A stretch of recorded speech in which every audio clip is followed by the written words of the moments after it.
Onun anası ilk dəfədir bizim tədbirimizin qonağıdır və bilsin ki, biz onun övladını da unutmuruq. Allah razı olsun sizlərdən. Allah Nicatımızın atasının canını sağ eləsin ki, onun sayəsində tanımışam qəhrəmanımızı və onu qeyd edim ki, o nəsil 4 şəhid verib. Müharibə demək olar başladığı bir gündən hər savaşda bir şəhid verib o ailə. Hər savaşda 5 şəhid, biri vertolyotda şəhid olub.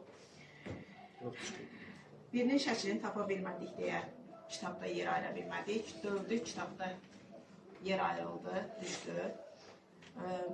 Və istədik ki, gələcək nəsillər görsün və bilsin ki, Azərbaycan xalqı hər döyüşdə qəhrəman verib, hər döyüşdə şəhid verib və elə ailələr var ki, onun hər döyüşdə yarası var ürəyində.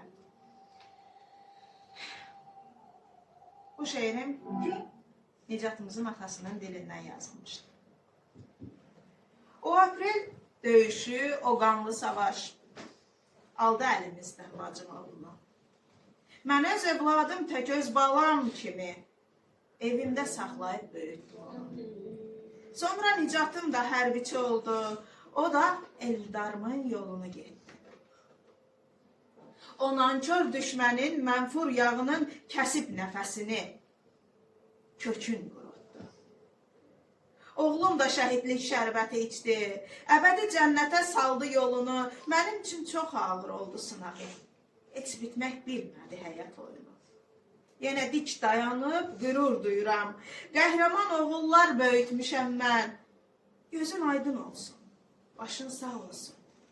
Bugün bütöv ölkə olmuşsan vətən. Gözün aydın olsun, başın sağ olsun. Bugün bütöv ölkə olmuşsan vətən.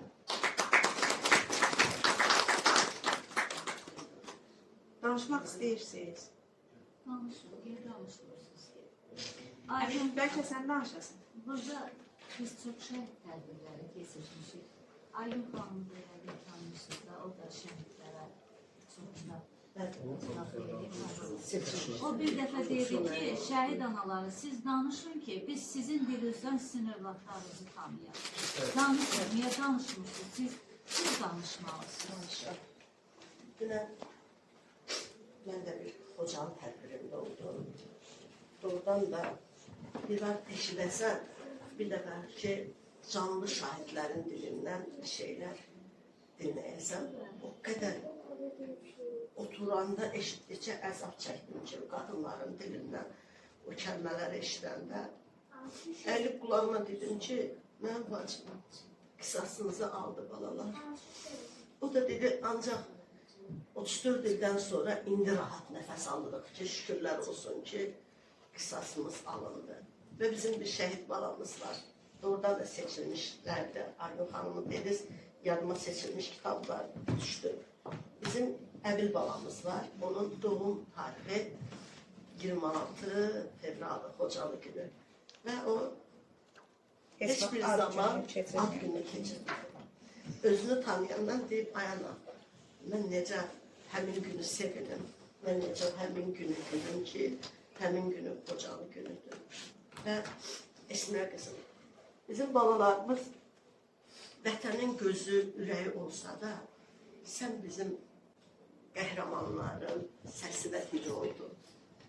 Doğrudan da başımız demişkən, səsimizə səs verdi. Onların ürəyində qalan miskilləri sən kitabında dərk elədin. Anaların deyəməyəcəyi sözləri kəlmə-kəlmə yazdın.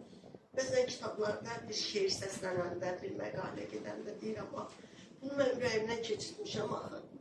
Baxıram ki, sənin o balaca ürəyimə sığıb bu geniş sözlər. Çox sağ ol, var ol. Yaxşı ki, varmışsan, doğrudan da. 40'a yaxın şəhid kitablarım var sənin və onların demək olar ki, bir 20'si mənim evimdə var.